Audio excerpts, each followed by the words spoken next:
तो क्वेश्चन है बायो-सेवर्ट के नियम। इसमें उत्तर में है बायो-सेवर्ट के अनुसार किसी चालक के अल्पांश लंबाई के कारण किसी बिंदु पर उत्पन्न चुंबकीय क्षेत्र निम्न बातों पर निर्भर करता है। तो चलिए मान लेते हैं निम्न बातों पर निर्भर करता है। तो मान लेते हैं एक ये चालक है जिसमें क्या है, धारा I बह रही है, इसमें धारा I बह रही है। मानते हैं इसकी अल्पांश लंबाई मान लेते हैं यहाँ से और यहाँ तक की एक अल्पांश लंबाई है। तो किसी एक बिंदु से मान लेते हैं इस बिंदु से इधर एक बिंदु P है जिसकी R दूरी पे है, ये R दूरी पे एक बिंदु P है। ये अल्पांश लंबाई मान लेते हैं छोटी सी लंबाई dl है। फिर उसके बाद ये जो इसके साथ कोण बना लेता है, ये थीटा कोण बना लेता है। ये अल्पांश लंबाई क्या आ जा रही है, एक बिंदु से ये इतना लंबाई कितनी है, अल्पांश लंबाई छोटी सी लंबाई dl है। तो इसको ये इसमें क्वेश्चन में है आंसर में कि यह चुंबकीय क्षेत्र निम्न बातों पर निर्भर करता है। तो इस पे जो चुंबकीय क्षेत्र dB उत्पन्न होगा वह निम्न बातों पर निर्भर करेगा। तो चलिए इसका ये पहला लिखते हैं क्या होता है। तो एक नंबर ये चुंबकीय क्षेत्र,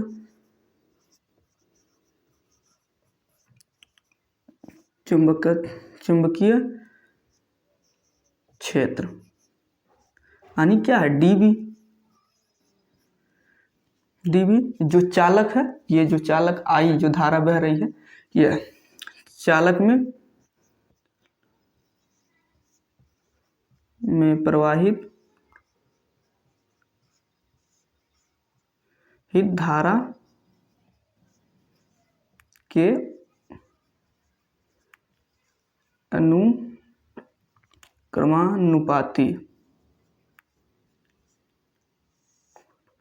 अनुक्रमानुपाती होता है।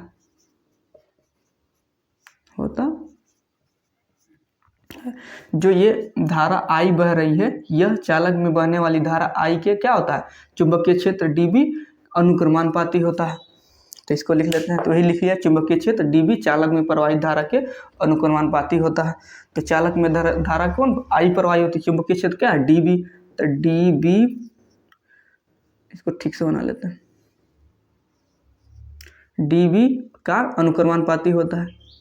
अनुक्रमानुपाती किसके, धारा I के। तो धारा I के, तो इसको मान लेते हैं समीकरण नंबर फर्स्ट।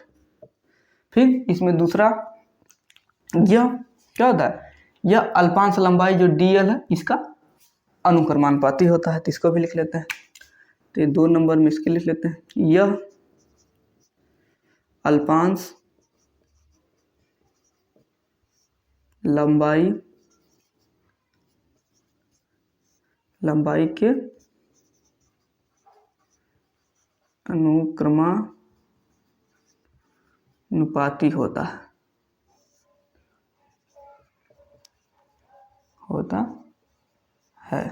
तो ये क्या है, dB यानी चुंबकीय क्षेत्र। dB किसके, अल्पांश लंबाई के क्या होता है, अनुक्रमानुपाती होता है। तो dB अनुक्रमानुपाती क्या है, dl यानी अल्पांश लंबाई। तो अल्पांश लंबाई के इसको मान लेते हैं समीकरण नंबर सेकेंड। उसी तरह इसमें तीसरा ये जया है, जया होता है वो साइन थीटा है। तो जया यानी थीटा यानी साइन थीटा के क्या होता है, अनुक्रमानुपाती होता है। तो इसको भी लिख लेते हैं। तो 2 नंबर 3 नंबर है ये, सॉरी 3 नंबर, यह जया मतलब साइन थीटा के अनुक्रमानुपाती होता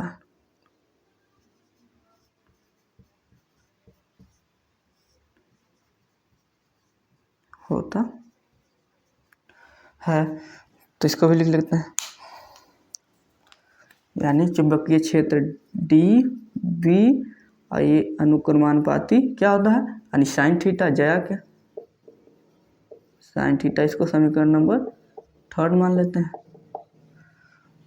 अब इसी तरह ये क्या होता है, ये हो गया, ये अल्पांश लंबाई यानी इसके अल्पांश लंबाई के बिंदु P से R दूरी के क्या होता है, व्युत्क्रमानुपाती होता है।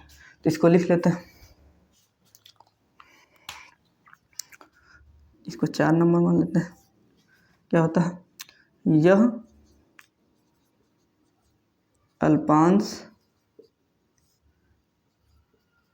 लंबाई तथा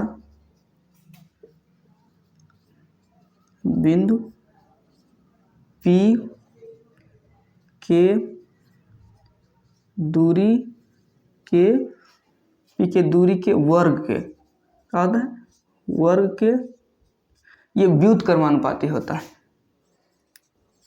व्युत्क्रमानुपाती होता है। तो क्या हो जाएगा ये, यानी dv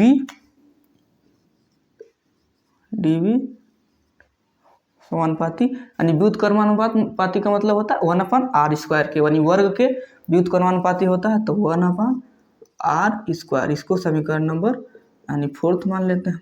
अब इन चारों समीकरण को मिला देते हैं, तो लिखेंगे चारों समीकरण को मिलाने पर, तो चारों समीकरण को चलिए मिला देते हैं।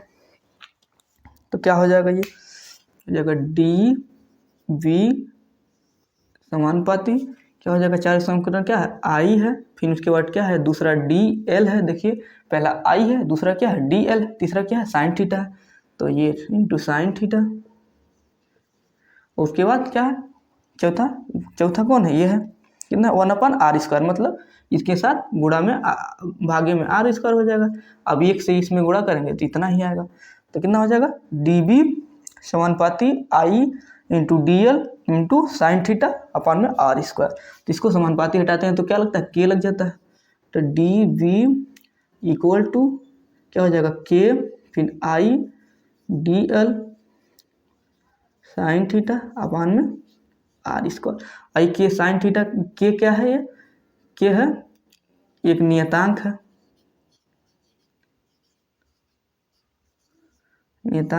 तो इसके जगह पे हम लोग एक नियतांक वैल्यू रख देते हैं। तो इधर कर लेते हैं सॉल्व, तो देख लीजिए इसके क्या हो जाएगा, इसके जगह पे एक नियतांक वैल्यू लिख लेते हैं। तो क्या हो जाएगा, ये dv इक्वल टू, इसको म्यू नॉट लिख देते हैं, बटा में 4 पाई लिख लेते हैं।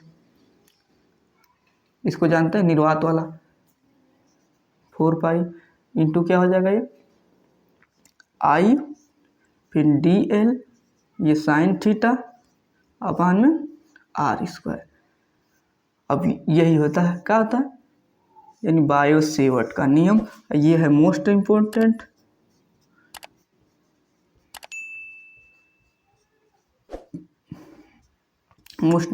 है, इसको पढ़ लीजिएगा ध्यान से, ये पेपर में पूछता है, इसका स्क्रीनशॉट कर लीजिए।